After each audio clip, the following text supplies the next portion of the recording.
welcome back to my channel. It's me, Demi. Welcome back to another weekly rant. I got the camera kind of far today because I'm at work right now and my makeup is not all the way blended, so just stay over there, okay? But anyway, today I want to rant about yesterday I had the pleasure of going to two different weddings. One wedding was supposed to be at 3 o'clock or 4, no, it was supposed to be at 3 o'clock, and another wedding was at 5 o'clock. So I actually made me a dress. My last two videos, I've been telling y'all about how I've been in my sewing girl bag. I made me a dress yesterday. I started at 12 o'clock, give or take, and I finished at like 3:30 maybe. Luckily, the first event was actually right around the corner from my house, and they were on CP time, colored people time. So the wedding didn't actually start till 4, and then the next wedding, it actually didn't start till 7, even though I got there at 6 o'clock. Anyways, look at what I made. Two weddings to go to today, and this is the dress that I made literally this morning. I am a beginner sewer, and this is the dress that I made this morning all by myself. Now, the sleeves are wonky, like you can't really tell. But the sleeves were too short, so I made like a cuff situation. And it looked ghetto, but I put some bangles on so you can't really see that they too short. How you think I did? How you think I did? How you think I did? We just traced another dress to make that dress, and I was like super excited about how it turned out. The sleeves were kind of wonky. I am gonna go back and unstitch everything I did and try to fix it, but I just don't know how to fix it right now. Anyways, I also want to show you guys some of the pictures that I've been editing. I've been telling you guys that I'm going to be also in my photography bag, but I'm going to buy a camera during the Black Friday, Cyber Monday season, inshallah.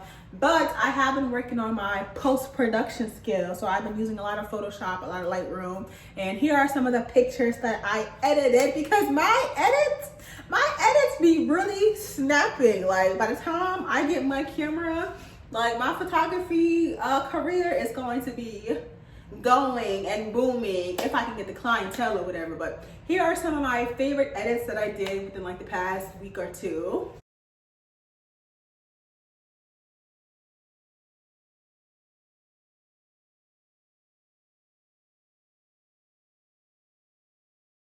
Okay, so now that I got all of that out the way, I want to talk about false claims, like false allegations, and how you guys feel about that. So I recently watched this Netflix documentary called, I forgot what it's called, but it was about Monte Teo. If y'all don't know, Monte Teo, he is I gotta make sure nobody not coming in here, but he is a football star, and he was a college football star.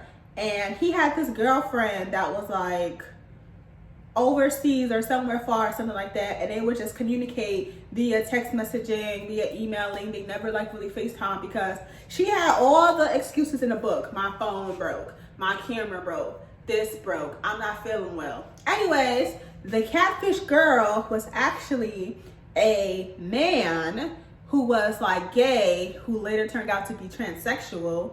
But he was like catfishing Monte Teo for years. I mean years. I think it was like 2 years maybe, something like that. And then I guess the catfish decided that, oh, I can't do this anymore. So he killed himself, right? He killed himself, and he told, the catfish was basically even like had a whole family, made up family, and the catfish would be that whole family. Like let's say the person name was, I forgot, but let's say his name was John. John was acting like his name was like Tisha or something, and he had created these different personalities for Tisha's family and would be those people too. So on the day of Tisha's death, he had like her brother call Monte Teo and be like, oh yeah, Tisha's dead, yada yada yada, I know you loved her and all, but Tisha is dead. Monte Teo was heartbroken because I think the same day his grandma had passed away too. So he was having a really rough time, but in that game that he played, he did really well. Like he scored mad points, the people won. I think he was playing for Notre Dame or something like that. I don't know much about the sports world, but this is just what I was watching. Anyways, then I guess John / Tisha, he really missed Monte or whatever. So one day he just texted him. Back to life like, oh, I'm not dead. I had to do something or whatever. Anyways, I'm not dead. I'm just like, first of all, you was wrong for catfishing him. And then, okay, you finally had some sense and killed the character off. But then you went back and told him that you wasn't dead and that you had this whole other backstory on how you had to fake kill yourself because of some reason. Backpedaling, the guy John, who was catfishing him, he even took like his little cousin or something to meet Monte Teo and like tell him like, oh, I'm a big fan, yada, yada, yada. I don't know if he knew that. I don't know if Monte Teo thought that he was a part of whatchamacallit's family. I think he was just meeting him as like a big fan or whatever. But the last year of Monte Teo's career, he was supposed to get, like in college, he was supposed to get drafted into the NFL. He did not get drafted, or he was supposed to be the first round pick, which is supposed to be like a really, good thing for football players, whatever. But he did not get picked because, well, he got picked like the second round, something like that. But it wasn't like as high a rank. Like if he would have got that high rank, he would have came into like millions and millions and millions and millions and millions of dollars, honey. But he ain't get that first round pick. I think he was like second or something like that. But anyways, what happened? What was I saying? Oh, people had uncovered, I forgot, somebody had uncovered that the Monte Teo girlfriend and the death thing, that wasn't real. Oh, rewind.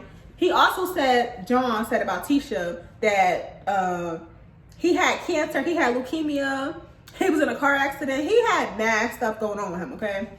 And he was in a coma. He was in a coma for weeks. Yeah, so somebody had uncovered that Monte Teo Tisha did not exist. Like they couldn't find no existence of, her being real. So that story completely went viral and everybody thought that Monte Teo was a part of it. So they was like humiliating him and stuff like that. Like they was making fun of him. They was like, oh, you got this fake girlfriend, yada, yada, yada. You just like told us this heartbreaking story just for the publicity. I never can say that word right. But for the publicity and things like that. First of all, even if he did or didn't have a fake girlfriend, like he didn't hurt nobody. He didn't like scam people out their money. He didn't do nothing like that. So why does it matter if he had a fake girlfriend or not? Like I really didn't understand that part. But because of this whole fake girlfriend situation, he started getting a whole lot of bad press. Like I mean, paparazzi was outside his store taking pictures. Everybody was talking about him. Nobody wanted to be his friend no more. And like I said, he lost out on millions and millions and millions and millions of dollars because he wasn't able to get that first round pick. So it's just like, he should sue her. If I was him, I would dead ass sue her because you really like defamed me. And he was like one of those, I think he was from Hawaii or something like that, but he was one of those like cool cats or whatever. So he wasn't like trying to be malice against her or whatever. But I don't know, because that's trifling. That's really trifling. She went on to live her life. It's no law against catfishing somebody. It's no law against catfishing somebody. So it's not like they could have did anything legally. But I feel like defamation of character, well, I don't know, because she didn't defame him. But it's just like her lies led up to him being defamed in the public eye. So I just think that's mad weird. Like people who make allegations like that, well, she didn't really make no allegations, so I guess that wouldn't really work. But it's just like, you cost this man millions. Like I definitely would have sued if I was him. And speaking of false allegations, some people be like, oh, he raped me.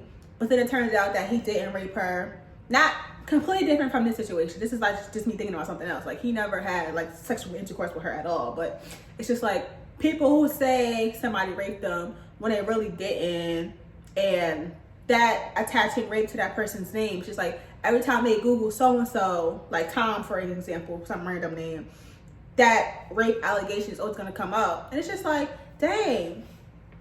I feel like, I don't know. I guess it's like a slippery slope on what you could do about that, because it's just like, if you prosecute the people who lied about the allegation, then probably more rape victims want to come forward because they could the guy could prove that they didn't rape them or something like that. But I just feel like that's messed up. Like, there should be more accountability.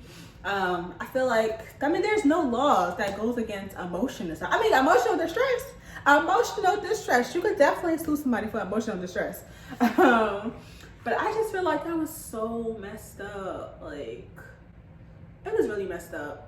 Hold on, because I just wanted to talk about Love is Blind season 3 real quick. If you haven't seen it, maybe you don't want to watch this part of the video because I am going to be giving spoilers.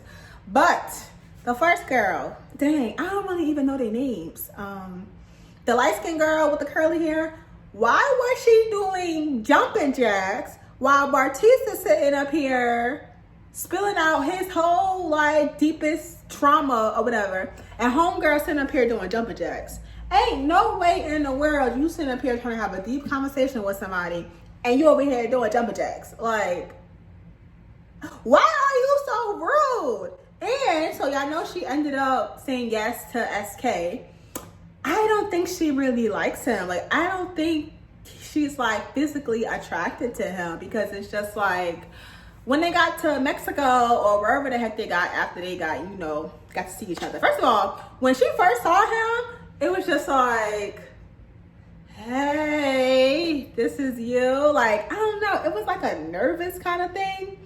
I don't know. And then when they get to the little place, the little retreat place, they not even like touching each other. They're not even cuddling on the couch. They ain't even like do the, you know.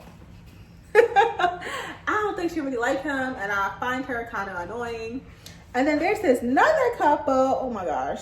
I can't even remember their names. Like, my memory is so freaking bad. Let me just look it up real quick. And let's talk about how Bartise, he chose Nancy, and he had the audacity, after everybody got to see each other, he had the audacity to say, oh, I love seeing Raven. Oh, that was her name. Her name was Raven.